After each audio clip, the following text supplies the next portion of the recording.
Datang disuruh duduk, wis makan dulu aja. Jangan kerja. Kamu nggak bisa di posisi ini. Kamu terlalu nyaman. Jadi dulu itu nggak ada yang namanya peak season, Pak. Setiap hari ya udah. Peak season. Peak season itu. Kalau jadi sprinter saya nginep di kantor. Oh gitu ya. Akhirnya istri saya minta kamu resign aja wis. Halo sahabat sekelas, kita jumpa lagi di Inspirasi Sekelas. Kisahmu, inspirasiku.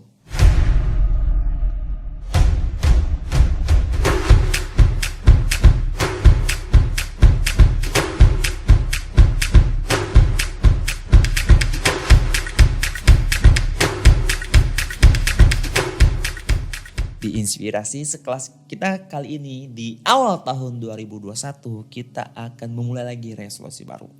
Ya, dan kali ini kita akan bercerita ya bersama sosok yang memulai karirnya di JNT Express dimulai dari sprinter. Ya, kita balik lagi nih. Dimulai dari sprinter lagi. Ya. Nah, selama perjalanan jadi sprinter sampai hari ini ya apa aja sih kisah-kisah yang sudah dilaluinya? Nah, kita akan interview, kita akan cerita, dan harapan saya bahwa cerita-cerita kita pada pagi hari ini bisa menginspirasi kita semua agar kehidupan kita lebih baik lagi. Oke, kita langsung masuk aja ke narasumber kita pada pagi hari ini. Ya, Mas Rizky Ardianto Saputra. Selamat pagi. Pagi, Pak. Dipanggil apa nih? Rizky, Pak. Rizky ya, bukan Anto ya. Mas Rizky, Iya. sekarang sebagai apa? Sekarang sebagai supervisor sih, Pak. Supervisor di Cabang sub 888 atau sub sales. sub sales ya. Berapa lama sih supervisor sudah? Baru sekitar 8 kalau nggak 9 bulan, Pak. Oh 8, 9. Emang sebelumnya jadi apa? Sebelumnya dulu kan jadi sprinter. Jadi sprinter? Iya. Masuk jadi sprinter? Iya, masuk Berapa jadi- tahun jadi sprinter tuh? Jadi sprinter kurang lebih 1 tahunan lebih dikit, Pak. 1 tahunan ya. Sub sales sprinter saya ingatku tuh sub sales sprinter tuh handle customer yang agak unik-unik ya. Iya, Tantangnya lebih besar ya. lebih besar. Lalu jadi koor? Sudah jadi koor atau jadi admin? Setelah itu saya jadi admin di sekitar bulan Agustus 2017 ya, Pak. Di cabang yang sama tetap? Di cabang yang sama. Lalu? Lalu naik lagi ke QC, Pak. Jadi ditarik belum 1 tahun jadi admin, terus ditarik jadi QC. QC untuk Quality controlnya Quality- DP. untuk tetap cabang yang sama ya? Untuk cabang yang sama. Heeh. Karena kan customer VIP kita kan sangat banyak, Pak, dulu itu. Nah, Banyak yang unik sih. komplainnya juga sangat banyak kayak gitu. Jadi ditarik jadi QC. Kurang Lebih tepatnya tuh bukan komplain banyak. Tapi karena customer namanya sub sales itu customer VIP, permintaannya itu tuntutannya lebih tinggi. Tuntutannya lebih tinggi karena apa? Kan VIP omsetnya lebih gede. Jadi ya tuntutannya lebih tinggi. Jadi dibutuh extra ordinary untuk menjaga kualitasnya gitu kan. Iya, Pak. Gitu. Lalu berapa lama? Jadi QC itu, Pak, kurang lebih 1 tahun, Pak. 1 tahun. 1 tahun juga sama. Terus kemudian ditawarin untuk jadi koordinator itu. Kutu loncat ya, pindah-pindah ya. Iya. Pindah-pindah posisinya ya nggak perusahaan gitu ya. Berarti banyak pengalaman dong kamu dong ya. Iya, punya pengalaman, Pak. Jadi mulai dari banting tulang itu waktu jadi sprinter, masuk admin juga banyak problem dulu itu sampai selesai, terus pindah lagi ke QC, pindah lagi ke koordinator, sekarang jadi SPV. Tantangan terberatnya di koordinator dulu. Koordinator ya. Iya. Tapi pengalaman kamu sudah cicipin semua dong dari sprinter, admin, quality control, koordinator sampai jadi SPV berarti kan semua posisi di DP itu sudah kamu kelilingin semua kan? Iya, sudah. Dan gimana rasanya kelilingin berapa posisi kayak gini? Ya, rasanya itu ada senang, ada juga sedih. Jadi kita sudah tahu waktu kita posisi di jabatan-jabatan tersebut itu kita harus melakukan apa, itu kita sudah harus tahu. Dan sekarang waktu saya jadi di SPV, ketika teman-teman juga mungkin mengalami kendor ataupun frustasi, saya bisa memberikan motivasi ke mereka sih, Pak. Oh, cara kerjanya juga kita sudah tahu ya Sudah gimana tahu. ya. Nggak bisa dibohongin juga ya. Iya. Karena saya pernah menjalani hal yang seperti itu. lebih tahu lah, saya lebih tahu. Lalu pengalaman paling menarik itu kamu di posisi apa? Pengalaman paling menarik itu ada di QC sama koor, Pak. Apa? Kalau QC dulu kan dari admin ketika kita setelah saya dari admin ke ke QC itu diperkenalkan teman-teman baru, teman-teman quality control network sama Bu Email, kemudian disuruh belajar dan menghafalkan SOP sekaligus melaksanakannya. Nah di sana benar-benar baru Pak, jadi kita harus baca dulu, kita harus ngafal. Jadi ketika nanti kita action waktu bersama teman-teman DP yang lain, nah kita bisa menjelaskan kesalahan kita seperti apa, kemudian solusinya bagaimana. Nah di sana sih Pak. Terus untuk koordinator lebih ke arah ngatur orang itu Pak, susah. Karena kan orang-orang itu unik-unik Pak. Jadi ada yang A, ada yang B, ada yang C seperti itu Pak. Belum lagi ketika nanti waktu masa transisi ada kesempatan jadi SPV itu juga lebih berat lagi. Lebih berat lagi ya. Berarti menurut kamu dari posisinya pengalaman paling menarik itu QC sama koor. Yang paling capek? Paling capek adalah koordinator. Koor ya? Iya. Bukan sprinter ya? Kamu jangan jadi sprinter juga kan sudah kan? Sudah sprinter. Jadi untuk koordinator lebih panjang Pak jamnya akhirnya. Lebih panjang ya, lebih itu ya, lebih ekstra kualitas juga di tangan koor ya. Kita masih harus ada job juga, ketika sprinter nggak masuk kita juga harus backup. Oh jadi nggak bisa ngomong kamu enak ya di ruangan terus, di ini terus itu ya. Kami di jalan terus itu ya. Padahal juga tantangannya juga besar kan. Walaupun di depan komputer atau apa ya banyak kerjaan juga kita sebenarnya kan. Cuman kamu pernah ngerasa menyesal gak sih kayak gini-gini tuh puter-puter atau misalnya coba saya di sprinter terus aja gitu. Dulu itu sebelum masa ke koordinator Pak. Jadi saya lebih enak itu posisi di QC. Karena di QC itu yang diatur adalah sistem bukan orang-orangnya. Jadi kita kan bisa di atas posisinya itu. Oh gini SOP-nya seperti ini kamu harus ngikutin ini. Nah, begitu pindah ke koordinator, saya waktu ditawarin oleh SPV saya yang dulu, itu saya pertama nolak. Ya karena udah terlalu nyaman di tempat posisinya QC ini. Karena sudah tahu SOP dan sebagainya, jadi terlalu nyaman. Kemudian balik lagi orangnya bilang, kita itu tidak bisa di tempat zona yang aman. Dan nyaman. Nah ini, kita harus coba hal yang baru. Dan kita nggak bisa stuck seperti ini terus. Gitu. Harus ada perubahan, harus ada yang perlu dipelajari. Nah dari situ saya sempat merenung sebentar. Nah kemudian saya ambil. Walaupun lebih capek atau apa ya. Iya. Sudah ambil nyesel gitu ya. Jadi waktu masa transisi itu ya rasanya ya emang bener-bener ya seperti itu yang sudah saya bayangin. Jadi belum lakukan itu udah nanti udah kebayang kayak gimana pekerjaannya seperti itu. Nah itu ternyata waktu setelah jadi koordinator juga seperti itu. Saya sempat nyesel berarti jadi koor. Iya sempat nyesel. Tapi sekarang kamu nyesel nggak pernah liatin itu? Enggak juga sih sekarang. Enggak juga ya, karena pengalamannya itu ya ternyata ya inilah cerita saya gitu. Itu betul. Kadang tuh waktu kita ngelewatinya tuh, kok saya pilih ini itu. Tapi berapa tahun kemudian kita akan merasakannya, ternyata pilihan walaupun susah tapi kita tidak menyesali masa lalu gitu. Karena itu ada pengalaman yang berharga untuk kita gitu kan. Oke, kita balik ya. Ini masuk ke transkripnya ini loh. Nanti bagian tim buat, tapi saya nggak kasih pertanyaan dariku terus deh tadi. Mas Rizky, iya, ya, mengawali karir sebagai seorang sprinter di tahun 2016 bulan Oktober Pak. Oke. Berarti masih awal-awal itu. Dulu tahu dari mana sih ada lowongan sprinter? Dari teman saya Pak. Dulu itu teman kampus. Kuliah berarti ya dulu ya? Iya. Sambil kuliah sambil kerja berarti? Sambil kuliah sambil kerja. Jadi waktu 2 bulan itu kan saya kosong.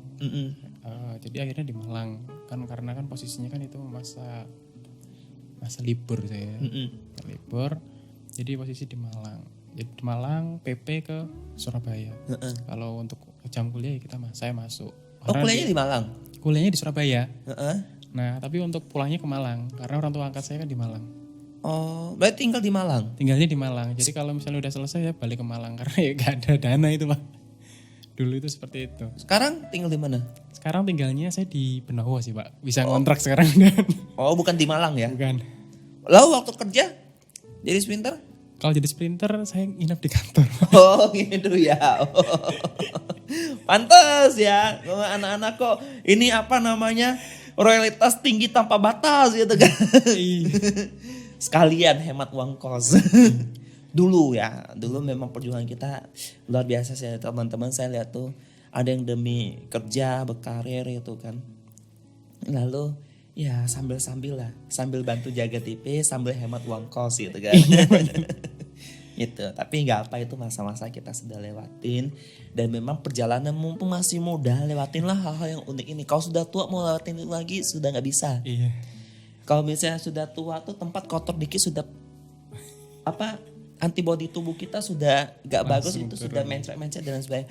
Mumpung masih muda, mumpung tenaga masih kuat, kita lewatin masa-masa ini semua agar kita tidak menyesal masa muda kita gitu.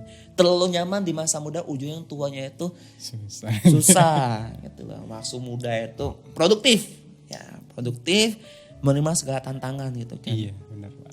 Kalau sekarang kamu masa nggak PP itu Malang Surabaya tiap hari? Udah. Tapi setelah menikah saya baru PP Surabaya Pasuruan setiap hari Pak. Oh, dulu? Iya dulu waktu jadi admin sih. Jadi admin. Iya. Itu PP. Perjalanan berapa jam itu? Kalau jarak tempuh tanpa macet itu 1 jam Pak. 1 jam 10 menit.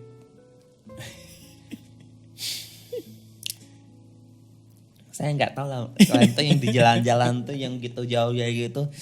Gak habis pikir saya. Capeknya bak motor sendiri lagi ya. Iya, kalau bawa disupirin enak gitu. Kayaknya bak motor sendiri itu. Udah sampai duluan capek duluan itu. Tapi saya juga pernah ngerasainnya sih. Dulu tuh waktu saya di Palembang jadi guru private ya. Guru private itu dapat murid itu yang jauh-jauh gitu kan, yang jauh-jauh itu. Perjalanan itu sudah ngebut itu. Udah ngebut. Saya bisa ngebut kalau itu semua jalan raya kosong. Jadi berani ngebut, kalau ramai nggak berani ngebut gitu kan. Jadi perjalanan sampai ke rumah itu jalannya itu banyak kosongnya, jadi bisa ngebut gitu kan. Itu berapa dalam itu pedalaman tuh. Paling cepat tuh 45 menit sampai sana sudah sampai loh. Kalau hujan, pakai jas hujan, tengah jalan hujan sampai sana sudah kering gitu kan. Betul ya? Benar. Udah capek. Jadi yang perjalanan jauh-jauh kayak tuh, kadang tuh saya pernah ngerasainnya juga sih. Apalagi kalian pernah loh, saya kejadian kayak gini loh. Pasti kamu juga pernah itu. Apalagi lagi hujan ya, musim hujan kayak gini. Kita bawa motor nih. Kalau hujan nggak berani ngebut, agak pelan dikit pelan kan. dikit. Tiba-tiba ada mobil yang ngebut lewat. Iya. Masuk Mandi. semua. Pernah kayak gitu? Pernah. Sama, itu nasib. Jadi yang para pengendara mobil tuh ya, tolong pikirkan nasib kita para motor-motor. Kalau misalnya ada kubangan air, dipelankan. Saya pernah ngerasakan kayak gitu. Aduh, kita sudah bungkus-bungkus semuanya biar nggak basah gitu kan. Tiba-tiba ada ombak datang, basah semua. Nasib kita nih kadang kasihan. Ini juga di pengendara ya. Lalu ini kita transporter juga ya. Yang lihat podcast kita hari ini itu, kalau ada kubangan tolong perhatiin ya, jangan terlalu ngebut di sana. Kasihan pengendara motornya. Ya. Oke, kita masuk lagi. Ya, tadi cerita ya. Ketika mengikuti semua tes untuk masuk jadi karyawan di JNT itu, dulu tuh gimana rasanya? Jadi kan sebelum masuk itu diceritain sama teman saya. Kita itu nantinya ada di VIP. Nah, VIP itu adalah cabang yang paling bagus dan paling besar, bilangnya seperti itu. Jadi kita harus masuk minimal, nanti tes kita tentunya 90. Nah udah dibilangin 90 ini udah saya bingung. Materinya belum tahu, belum belajar, disuruh nilai 90 ke atas. Bagaimana itu? Katanya. Akhirnya saya jalanin aja wis. Saya jalanin waktu training dulu itu sama Mas Barok. Mas Barok sama Mas Sigit jadi trainernya itu dulu. Jadi awal-awalnya itu. Iya. Oh, jadi, masih ada semua kok mereka di sini. Iya, dari pagi sampai sore. Jadi pagi sampai sore itu belum, kan namanya kita gugup ya, datang ke pagian, belum makan, belum apa, langsung tes. Kayak gitu sih Pak. Terus saya belajar, saya nyatet karena saya suka nyatet, jadi saya catat waktu training. Terus alhamdulillah hasilnya waktu tes itu bagus, 93. Hari itu juga langsung tes? Hari itu langsung tes. Itu ada 2 orang yang lolos cuma. Berarti niat kerjanya ada gitu. Kadang tes kita itu menguji siapa sih benar-benar niat kerja atau datang iseng aja. Yang lulus 2 orang? 2 orang. Saya sama teman saya. Nah, tapi teman saya resign sih Pak, 2017 dulu. 2017 ya, kamu yang bertahan kan. Itu memang kita cara selesainya gitu. Serius bekerja, datang dari awal sudah serius, pasti akan bertahan sampai hari ini. Ya. Oke, jadi masuk jadi sprinter. Iya, masih jadi sprinter. Lalu waktu jadi sprinter, bagaimana cara kamu dulu tuh untuk mendapatkan paket? Nah, dulu kan namanya kita kan belum tahu ya kerjanya seperti apa. Akhirnya cuma diminta cara kamu untuk cari customer, datang ke rumah orang-orang, sebar brosur, bilang kalau misalnya ada paket yang ingin diambil, saya jemput, kasihkan nomor kamu. Seperti itu Pak. Jadi kita door to door ke rumah-rumah orang-orang. Ya waktu datang ke rumah-rumah orang-orang, ya orang-orang juga bingung. Apa ini Apa jente gitu kan? Bukan, jente. Oh, tetap diulangi seperti itu akhirnya. Ya udahlah. Ya wis Bu, saya ikut aja itu seperti itu Pak. Kayak gitu. Ya. Lalu menurut info ya, ketika jadi sprinter, Mas Rizky pernah mengelilingi mall. Iya. Ya. Untuk menangkap paket yang dikirimkan. Bener nggak kayak gitu? Bener Pak. Jadi masih awal-awal ya. Jadi masih setelah diterima Oktober itu tiba-tiba saya ditempatkan atau perbantuan ke dulu itu namanya CP Pasar Atom.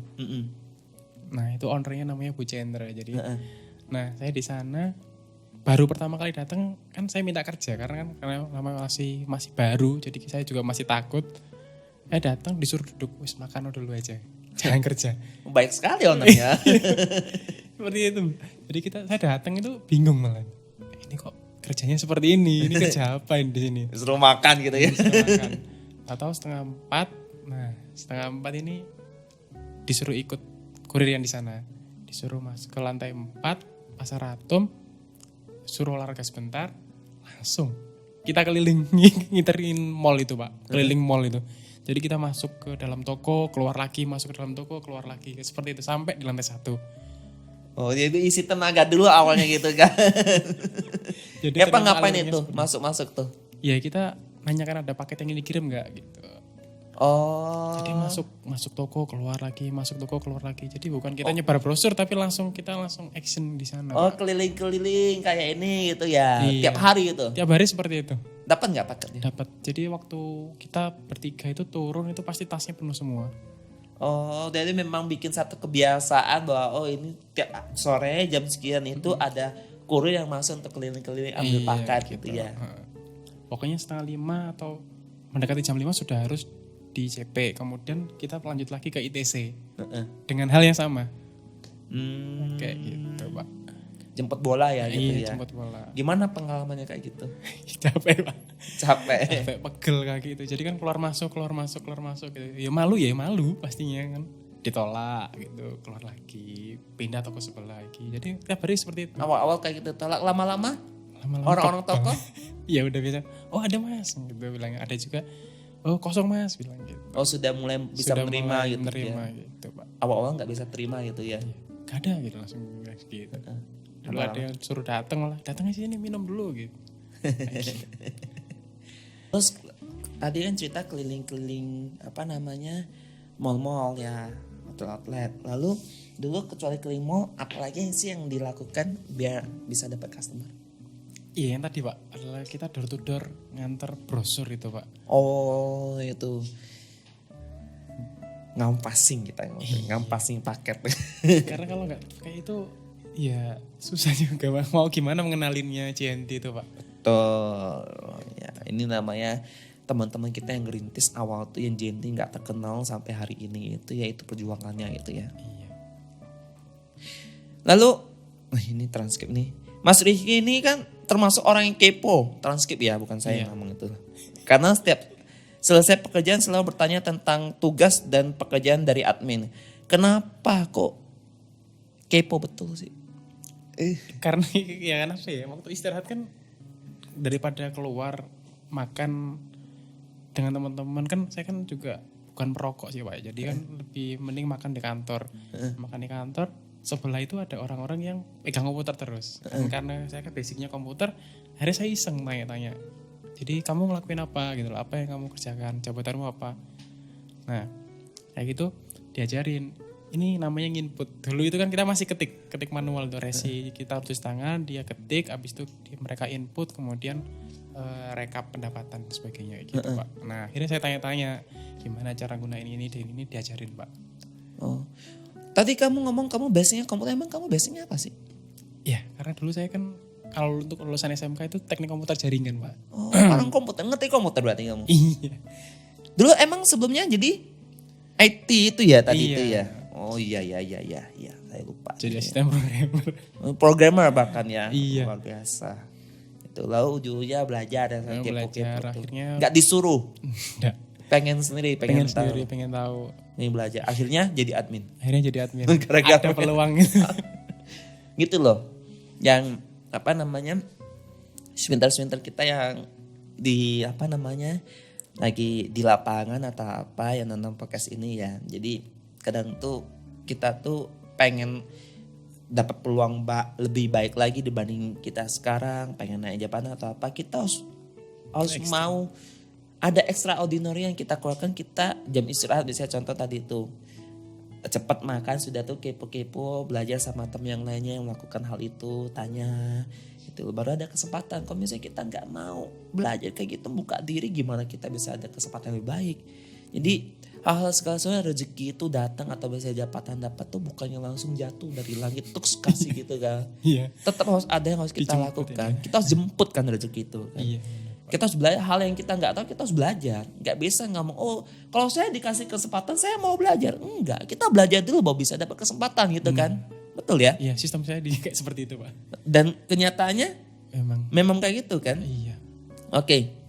Dari rasa ingin tahu ujungnya ditawarkan jadi admin gitu kan. Dan bisa bekerja jadi admin. Lalu katanya sih ada yang nggak suka nih Iya. kamu jadi admin. Iya, jadi kan namanya saya kan masih baru, Pak. Masih baru bekerja di JNT, kemudian ada promosi jadi admin. Nah, ini teman-teman yang udah lama-lama, ini mereka ya nama rasa tidak suka itu muncul. Kenapa harus kamu yang harus jadi admin? Kok bukan Saya dia yang lama beda-beda? itu kan senior gitu kan. Kayak gitu. Ya mengenai peluang, ya pertama saya jawab sih mengenai peluang itu kan juga kita nggak bisa tentuin. Nah, pasti Berarti dari tadi atas yang saya kan. ceritakan tentang Iya, effort yang kamu keluarkan kan. Iya. Kita harus jemput kan. harus jemput. Yang senior ini cuma bisanya iri tapi nggak pernah jemput gitu kan. Gimana bisa dapat gitu kan. Akhirnya di sela-sela setelah pekerjaan admin selesai, saya bantu mereka. Karena kan admin kan untuk dulu itu saya closing kan jam 11 malam. Baru selesai ngerjain paket itu jam 12. Jam 2, jam 12 saya bantu teman-teman packing. Nempelin resin, nulis resin seperti itu. Jadi dari teman-teman juga ada beberapa sudah tidak ada yang iri. Cuman ada beberapa orang yang emang masih tetap mungkin itu sifatnya mereka lah, ya udah gitu. Yang penting Apalagi tetap dulu bantu. tuh kita tuh paketnya tuh kan sebenarnya tuh kan paket kita ini resi manual, kita harus tulis-tulis. Tulis tangan. Ya berapa banyak sprinter tulis tangan, ujungnya harus kasih ke admin yang bantu import semuanya. Biasanya sprinter selesai jam 1, admin tuh bisa selesai jam 3 bahkan tuh untuk import kan. Ya tuh dulu kita jadi admin itu juga nggak segampang sekarang sebenarnya tuh. Inputnya itu loh, deadline. Kalau misalnya nanti barang sudah terkirim tapi resi belum ke input juga nggak bisa scan tanda terima nantinya. Gitu. Jadi kita kejar-kejaran juga sebenarnya tuh. Lalu ketik itu resi itu ketik manual itu tuh bisa salah ketik juga loh. Iya benar, ada salah ketik, typo dan sebagainya. Mungkin salah input metode pembayaran dan Butuh ketelitian juga nggak gampang gitu kan. Itu perjuangan kita dulu. Tapi baik lagi ya. Ya teman-teman ini kan ada kita yang sprinter yang senior sudah itu kan cerita kayak Mas Rizky nih dari sprinter juga. Bagaimana caranya dia bisa naik sampai hari ini jadi supervisor? Itu kan karena tingkat kekepoannya itu untuk belajar gitu ya. Tingkat untuk positif ya, untuk belajar. Ujung-ujungnya tahu saya seperti ini. Dapat kesempatan untuk naik jadi admin. Jadi admin juga gak gampang perjuangannya itu. Gak nyerah di sana, cari solusi gitu kan. Ada yang iri itu sudah, untuk itu saya bantu aja, gak apa, saya lebih capek dikit, yang penting teman-teman bisa terima kehadiran saya gitu kan. Dan sampai hari ini gitu ya. Jadi teman-teman kita bisa mencontoh ya, lakukan hal yang positif ini. Oke. Masuk lagi. 6 bulan jadi admin. Iya. Lo dapat kesempatan lagi untuk mengisi jabatan baru. Iya benar Pak. Jadi QC. Hebat juga ya. Gimana rasanya tuh mendapatkan tawaran seperti itu? Iya, sebelumnya itu ya saya sempat menunda karena kan saya baru jadi admin tuh kurang lebih 6 bulan dan masih benar-benar baru, dan di sana kan juga ada admin-admin yang lama. Jadi ada admin yang lama yang ngajarin saya, kenapa kok bukan mereka tapi saya. Nah, dari dulu ada koordinator ya. Koordinator dulu di tempat saya namanya wakil SPV. Nah, dia cerita karena setelah kamu pekerjaan selesai, kamu juga ada yang namanya monitoring. Jadi kan dulu untuk paket-paket yang drop off, nah itu kan saya monitoring. Nah akhirnya dia Admin lain enggak? kurang tahu sih Pak saya Pak. Kurang Jadi, tahu. karena saya lebih fokus kalau misalnya oh ini pekerjaan saya, ini paket yang saya terima, berarti saya harus cek semua paket kayak gitu. Nah akhirnya ini pekerjaannya sama seperti admin bilangnya seperti itu. Coba dulu lah. Gitu. Padahal di job desk tuh di admin tuh untuk monitoring ada nggak sih? Kalau admin untuk monitoring paket sampai diterima enggak ada sih Pak. Nggak ada, tapi kamu yang inisiatif sendiri gitu. Iya, karena kan orang kalau misalnya kita dikomplain kan pasti kan kenanya langsung, kalau kita terima barang kan kita yang dikomplain pastinya kalau misalnya barangnya stuck atau bagaimana Pak. Jadi kan, nah itu saya tanggung jawab di paketnya itu. Jadi rasa tanggung jawabnya ujungnya walaupun bukan di job deskmu, tapi kamu lakukan itu ya, lakukan yang terbaik untuk customer kita seperti itu ya, luar biasa. Lalu naiklah jadi QC gitu. Jadi QC. Iya. Lalu sudah jadi QC ini kamu kayaknya terkenal tuh kritis SOP ya? Iya Pak. Sering debat dengan teman-teman QC agen lain, kadang teman-teman DP seperti itu sih Pak. Ya karena kan waktu masa training dulu itu diajarin sama Ibu Bella sih. Ibu Bella langsung SOP seperti ini dan kamu harus belajar. Kamu nggak bisa ngandelin terus untuk ngecek, melihat, untuk nyari-nyari, kamu harus tahu dan harus paham. Gitu Pak. Ketika nanti dari orang lain yang tanya SOP-nya mana, kamu sudah tahu. Gitu. Dan ujung-ujungnya ngomong QC pengen kritis gitu ya. Oke, QC cerita, lalu lari ditawarin jadi koor. Iya. Jadi koor pernah nolak? Pernah. Emang kenapa? Ya karena di posisi QC itu kan kita hanya untuk handle di sistem lebih tepatnya itu. Bukan langsung terjun ke orang ini, oh kamu ini kayak kantor ini enggak. Lebih nyaman di QC. Jadi posisi padahal kita dikomplain. Tapi nggak apa-apa. Nggak apa-apa. Kebel ya udah ya. Jadi kan komplain kan kita kan, ya karena kan ada yang langsung datang, ada yang juga yang by phone, kebanyakan kan by phone Pak. Ya itu sih Pak. Ya karena ya daripada ngurusin orang, saya mending ngurusin sistem gitu Pak. Seberat-berat apapun lebih mudah di sistem. Seperti itu Pak. Pemikiran awal kayak gitu. Pemikiran seperti itu. Jadi saya lebih enak di zona, oh ini zona aman saya. Jadi mending saya di sini aja. Kemudian dari SPV saya dulu diinfokan, kamu nggak bisa di posisi ini. Kamu terlalu nyaman. Apa kamu akan seperti ini terus ke depannya itu? Kamu nggak bisa berkembang lagi. Apa kamu tidak ingin seperti yang dulu-dulu? Jadi kan saya dulu kan sering kepo Pak, karena pengen jabatan lain, akhirnya baru saya dapat promosi dan sebagainya gitu Pak. Nah, saya sadar lagi, kemudian merenung, nah ternyata iya saya nggak bisa di sini terus. Nggak bisa di zona nyaman. Nggak bisa di zona nyaman terus, karena masih ada kesempatan. Langit ya, ada kesempatan, masih ada langit di atas langit. Nah itu yang saya terapkan di diri saya itu Pak. Jadi ya gak apa-apa, saya coba dulu aja. Gitu. Walaupun banyak tantangan. Nah karena ya yang tadi adalah ngatur orang ini lebih susah daripada sistem gitu Pak. Betul.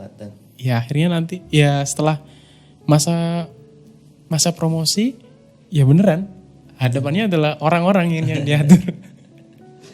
Luar biasa ya. Lalu kamu jadi koor gitu kan, hadapinnya tantangan seperti itu gitu kan. Iya. Berapa lama jadi koor? Jadi koor juga hampir 1 tahun lebih ya, dikit lah.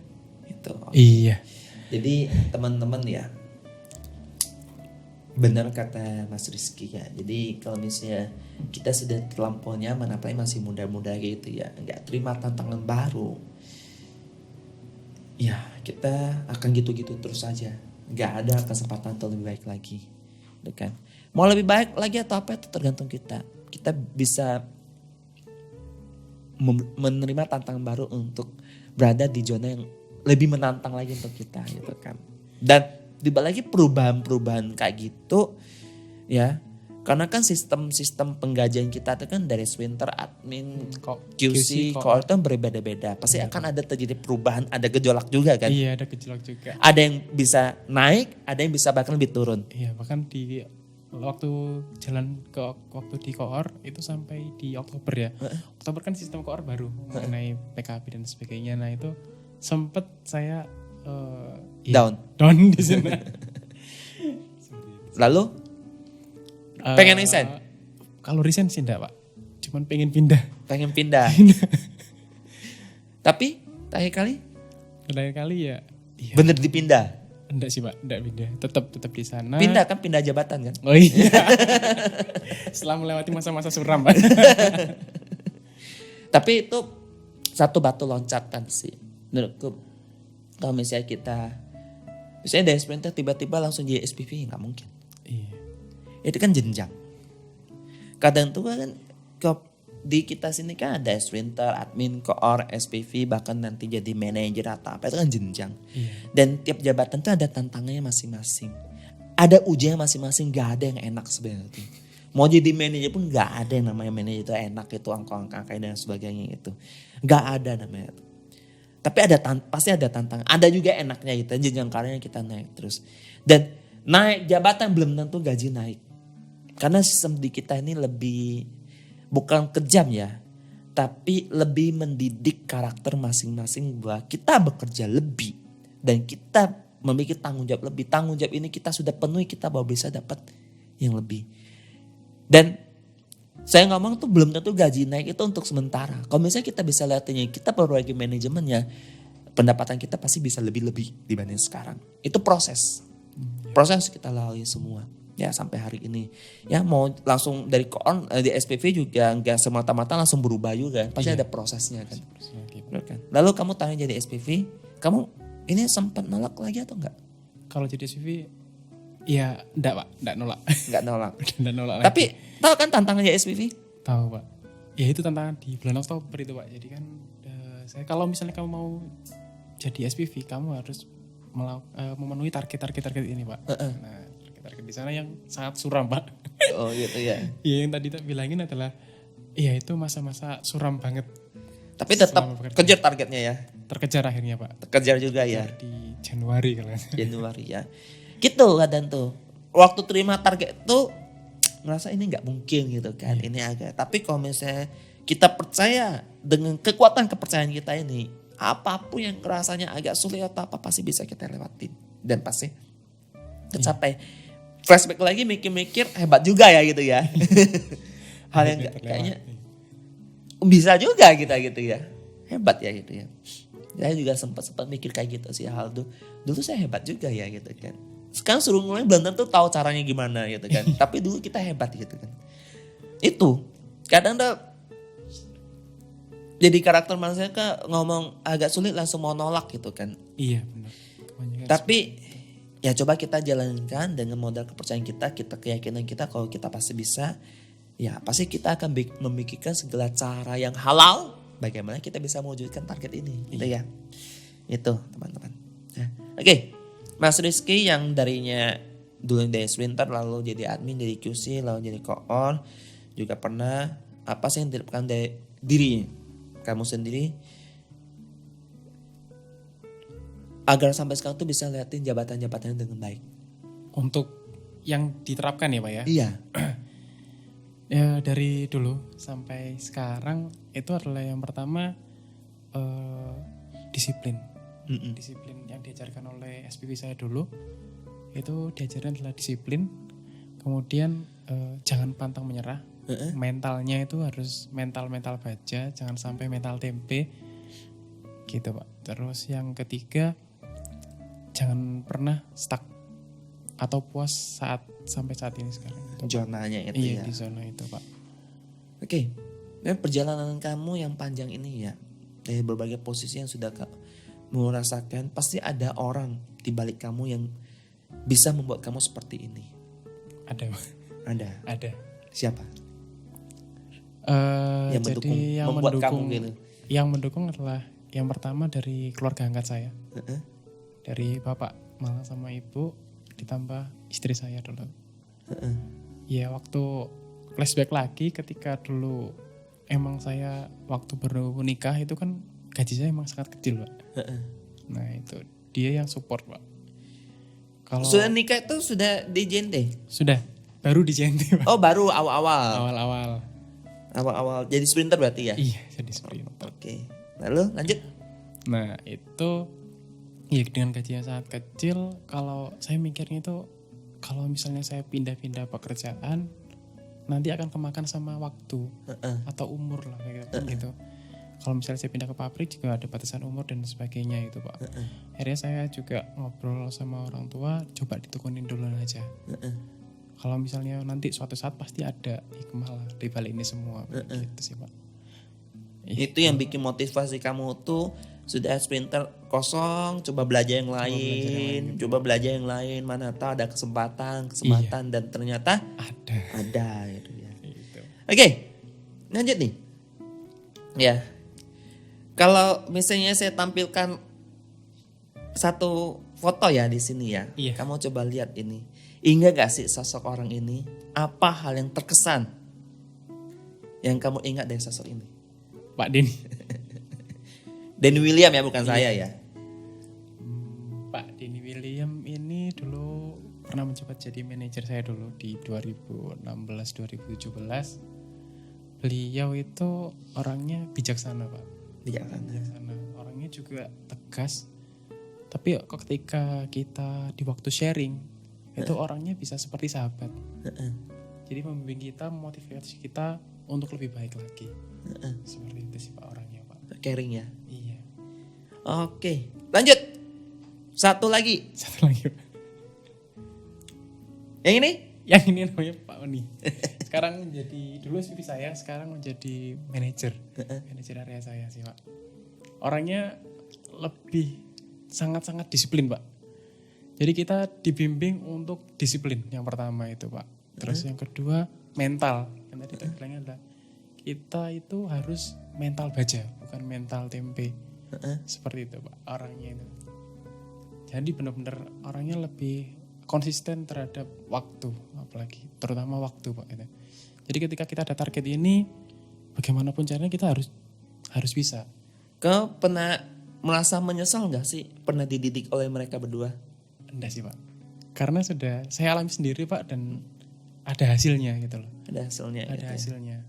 Jadi yang diajarin mereka ya benar-benar saya berterima kasih sih Pak. Gitu. Atasan kita itu benar-benar memberikan satu arah untuk kita lebih baik lagi gitu Iya. ya. Walaupun kelihatannya terkesan kejam atau apa gitu kan. Tapi niatnya itu kan Niatnya kan itu bagus Pak sebenarnya Pak. betul sekali. Ya teman-teman, ya sahabat sekelas, kadang tuh kita ketemu atasan kelihatannya itu kejam ini gitu kan, tapi coba waktu kita ngerasa ini kok atasan kita seperti ini, seperti ini, ya kita coba merenung lebih dalam lagi. Apa sih tujuannya? Gitu. Apa sih maksudnya? Gitu kan? Dan waktu itu kita pasti bisa dapat jawabannya dan ujung-ujungnya kita pasti lebih menghargai atasan kita gitu kan. Cuma memang sih saya tidak mungkin ada yang atasan-atasan yang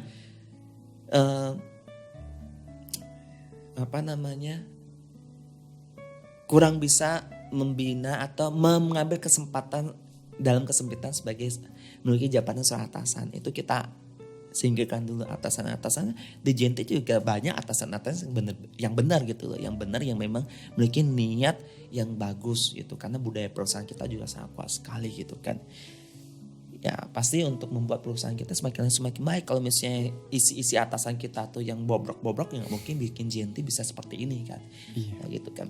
Jadi kita percaya sama atasan kita gitu ya. Lanjut ya. Oke. Kalau melihat kondisi saat ini kan, kamu kan sudah jadi SPV nih. Tapi dulu dari awal jadi sprinter. Gimana tanggapan keluargamu sekarang?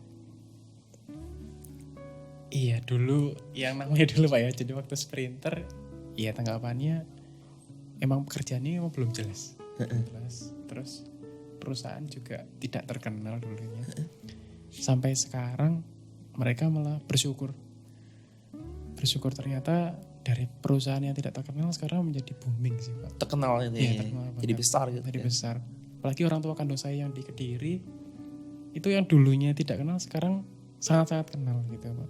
Kok belanja pas pakai jente gitu ya. Ada dua orang tua, orang tua angkat, orang tua kandung. Iya, orang tua sama orang tua kandung. Orang tua kandung di Kediri. Kediri. Kediri, orang tua angkatnya di Malang. Oh gitu. Berarti enak dong ada dua orang tua dong. Bisa dibimbing banyak gitu ya. Oke. Lalu siapa sih sosok yang memberikan dukungan untuk Mas Rizky dulu ketika mau join dan menjadi seorang sprinter? Yang memberi dukungan dari keluarga angkat saya. Keluarga angkat. Karena saya paling cerita pertama adalah keluarga angkat saya. Heeh. Jadi ibu bapak itu kan dia guru. Heeh. Nah, guru, sedangkan orang tua kandung saya itu adalah buruh pekerja rumah tangga. Kalau misalnya diajak sharing juga tidak nyambung. Jadi akhirnya kan saya ceritanya sama orang tua angkat saya. Akhirnya kan pulangnya di Malang itu cerita-cerita, ya pekerjaannya seperti ini bagaimana, tetap coba dulu aja. Kalau misalnya kamu nggak coba, kamu nggak bakal tahu hasilnya kayak gimana. Dan sekarang? Iya, sekarang menikmati hasilnya itu Pak. Oke, lalu tadi sudah cerita nih. Oke.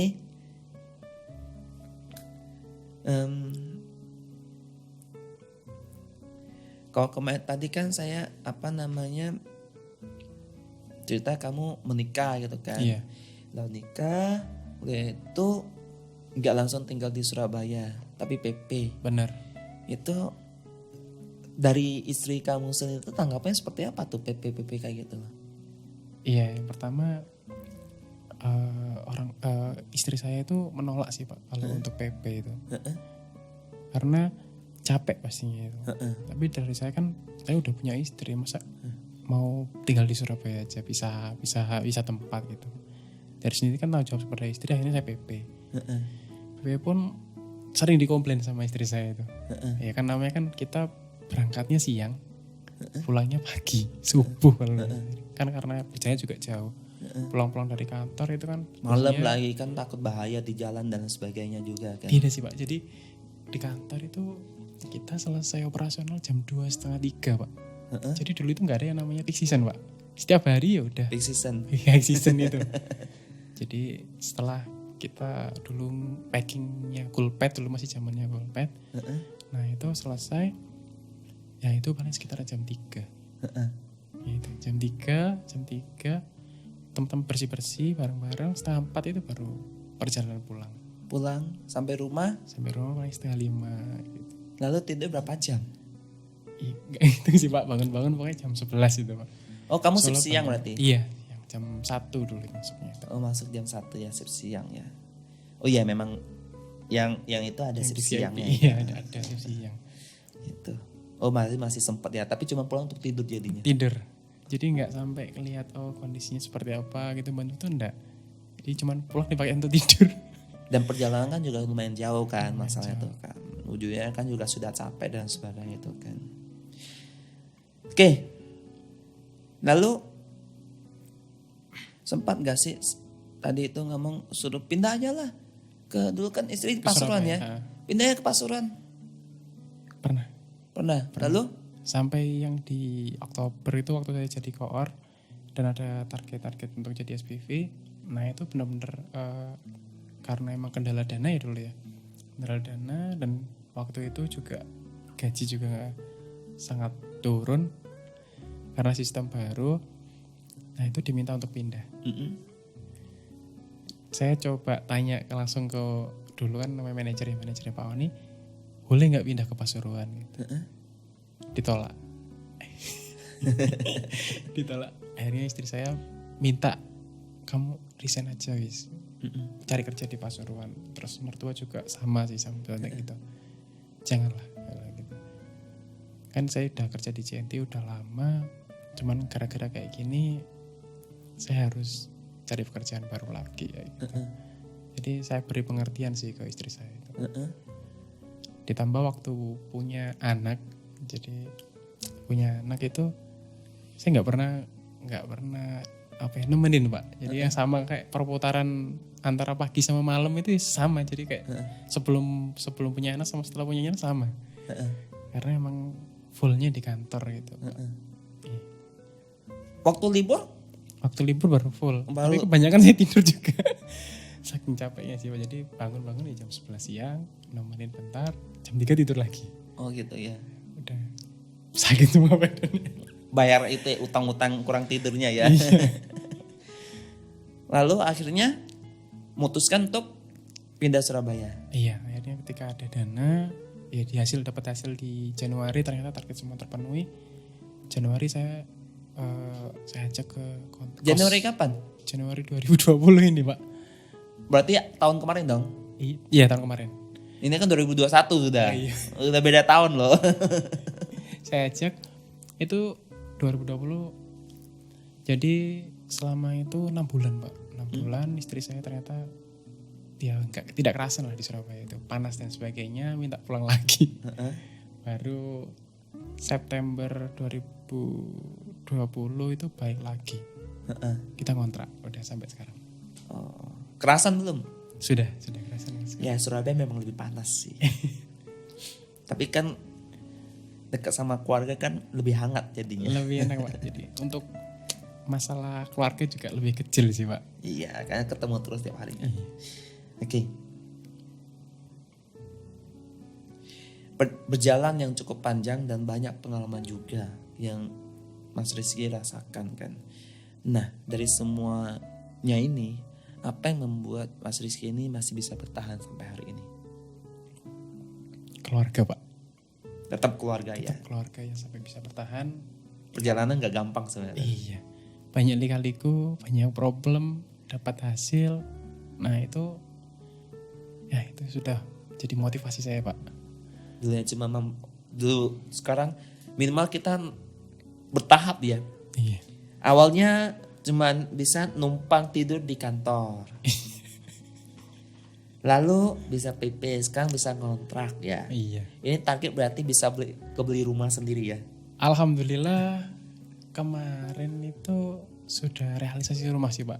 KPR? Iya KPR. Wah, itu sudah mulai tahap lebih lanjut lagi itu. Luar Jadi biasa. 2020 dari Pak On dulu kita disuruh buat target Pak. Awal gitu. Jadi Desember tanggal 28 itu saya disuruh buat target. Nah target saya adalah yang pertama bisa dapat gaji lebih banyak. Pasti. Yang kedua bisa kumpul keluarga. Yang ketiga bisa beli rumah. Yang keempat bisa beli moge. Oh, motor gede gitu ya. Iya. Alhamdulillah tiganya bisa tercapai, tinggal satu karena 2020 kemarin kan ada COVID. Jadi masih belum tercapai satu. Antara untuk kumpul keluarga, liburan dan sebagainya itu masih belum bisa. Iya, ini kita agak sabar ya. Iya. Saya juga pengen kayak gitu, agak sabar, tapi kondisi kayak gini, kondisi pandemi, untuk tidak kumpul itu bakal lebih menjaga. Iya. Ya memang sih kita makhluk sosial tuh pengen ngumpul gitu kan. Cuman ya saling menjaga, kita tetap taat protokol kesehatan walaupun vaksin sudah mulai disuntik ya. Cuman tetap butuh waktu ya, dan kita saling jaga. Ya agar apa? Ya membantu pemerintah untuk memerangi peperangan ini sih. Ini nggak gampang dan kita semua menderita gitu. Jangan sampai senang kita sesat tapi mempengaruhi yang lain-lainnya. Ya jadi ini edukasi juga, tetap taat protokol kesehatan, kemana-mana tetap pakai masker, jaga jarak dan rajin cuci tangan dan kurangi untuk kumpul-kumpul ya. Nah, teman-teman kita yang kerja ya lagi istirahat itu tetap harus jaga jarak lah, jaga protokol kesehatan, saling jaga, saling lindungi ya. Bukan kita makhluk sosial harus berkumpul terus. Kondisinya beda. Kita sangat peperangi. Tahun 2020 kita sudah lewatin dengan begitu unik tahun itu.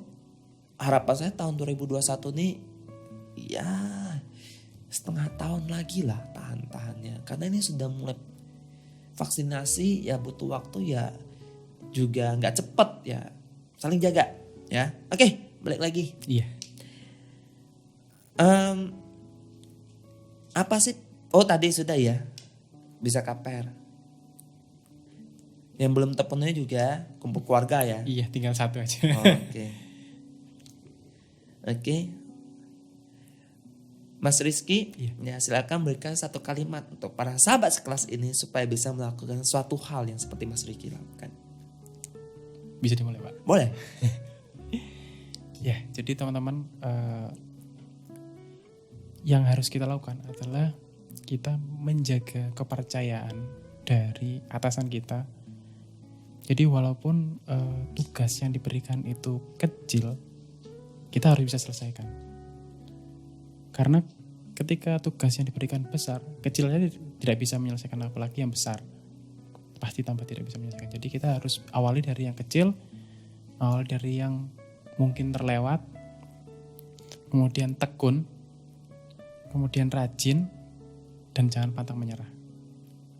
Ini tadi sih, Pak. Oke, terima kasih Mas Riki ya untuk sharingnya pagi hari ini ya. Baik sahabat sekelas, tadi kita sudah cerita panjang lebar ya sama Mas Rizky ya, perjalanan dari sprinter sampai hari ini di SPV ya. Perjalanannya itu nggak gampang ya. Setiap jabatan ada tantangannya masing-masing. Mau jadi sprinter ada tantangannya, SPV admin ada tantangannya, QC ada tantangannya, Koor ada tantangannya, bahkan sekarang jadi SPV juga ada tantangannya masing-masing ya. Dan sebenarnya tuh mau di jabatan apapun atau mau kerja di perusahaan apapun itu pasti ada tantangannya masing-masing. Karena apa? Kita hidup di sini dengan memang penuh tantangan ya. Dan apalagi kondisi sekarang seperti ini. Lalu bagaimana ya kita mengeluh, kita menyalahkan orang lain? Tetap hidup ini tetap berjalan dan tantangannya masanya tetap ada. Lalu bagusnya seperti apa? Ya tetap namanya kita bersyukur, ya kita amanah kita jalankan, ya dan tetap namanya kita tetap mempertahankan iman kita untuk mendapatkan rezeki yang halal, ya pasti berkah-berkah kita, rezeki-rezeki kita akan datang dengan sendirinya dan pasti kita akan memiliki kehidupan yang lebih baik lagi. Ya, baik, sahabat sekelas, sekian ya sharing kita untuk pagi hari ini. Ya, terima kasih Mas Riki untuk sharingnya. Ya, ini ada satu souvenir ya untuk Mas Rizky untuk ini Mbak nih untuk istri anak ya. Oh, ini loh jadi narasumber sahabat sekelas untuk sering-sering sama teman-teman ini loh, ini untuk kado untuk anak nih nanti untuk sekolah daring gitu ya. Ya semoga bermanfaat juga, ini juga sebagai pengingat untuk kita bahwa kita di JNT ya pernah jadi narasumber untuk apa? Untuk memotivasi teman-teman kita yang lainnya juga biar bisa lebih baik lagi gitu kan. Jadi kan kenang-kenangan juga gitu kan. Kalau lupa dengan motivasi diri sendiri, tinggal masuk ke channel YouTube sahabat sekelas, puterin tuh video tuh apa yang kita sampaikan dulu, flashback. Oh iya pengingat juga ya. Jadi saya juga ngajak teman-teman semuanya tuh masuk ke channel YouTube sahabat sekelas, sana tuh udah tidak sedikit ya video-video motivasi, sharing-sharing ya waktu kita lagi lengah atau misalnya bingung mau ngapain, jabatan kita kok kayak gini. Ini banyak teman-teman yang perjalanannya sudah banyak sekali dan tantangan-tantangan yang dihadapin kurang lebih mungkin sama dengan apa kita hadapin sekarang. Semoga video-video yang kita buat ini bisa menjadi inspirasi untuk kita semua agar kehidupan kita bisa lebih baik lagi. Jangan lupa di subscribe, klik tombol lonceng karena kita tiap minggu ada video-video terupdate ya, like juga dan sharing ke teman-teman yang lainnya. Oh ini loh teman-teman kita di JNT ini loh, kerjanya seperti ini loh dan ini loh hasilnya loh. Ya, agar bukan cuma kita yang bisa termotivasi tapi teman-teman kita yang juga termotivasi. Ya. Oke, terima kasih sahabat sekelas. Sampai jumpa di inspirasi sekelas berikutnya. Kisahmu, inspirasiku. Sampai jumpa.